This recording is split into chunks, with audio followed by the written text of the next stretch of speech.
হাদিসের একটা কিতাব আছে নাম সহিহ ইবনে হিব্বান।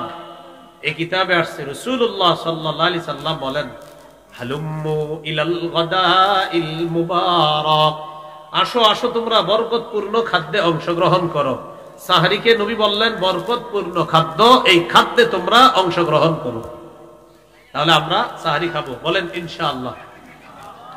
সাহরি একটু বিলম্ব করে খাওয়া মুস্তাহাব, উত্তম। আর ইফতারি তাড়াতাড়ি করা, আজ্জিলুল ইফতার ওয়া আখিরুস সাহুরা।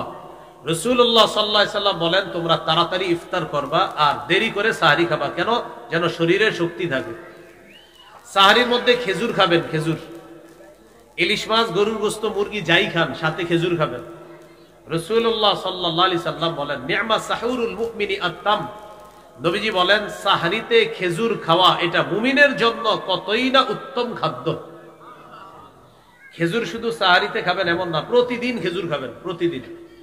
মুসলমান আমরা যারা আছি আমাদের উচিত প্রতিদিন খেজুর খাওয়া। ডেইলি 7টা খেজুর খাওয়ার চেষ্টা করবেন সকালবেলা। যদি পারেন আজওয়া খেজুর 7টা খাইতে, সকালে খালি পেটে খাবেন 7টা আজওয়া। লাম ইয়াদুররুহু সুম্মুন, ওই দিনে কেউ যদি আপনারে বিষও খাওয়ায় দেয়, ওই বিষ আপনার ক্ষতি করতে পারবে না। বাকি আবার বিষ খায়া ট্রাই করেন না, বিষয়টা গুরুত্ব সহকারে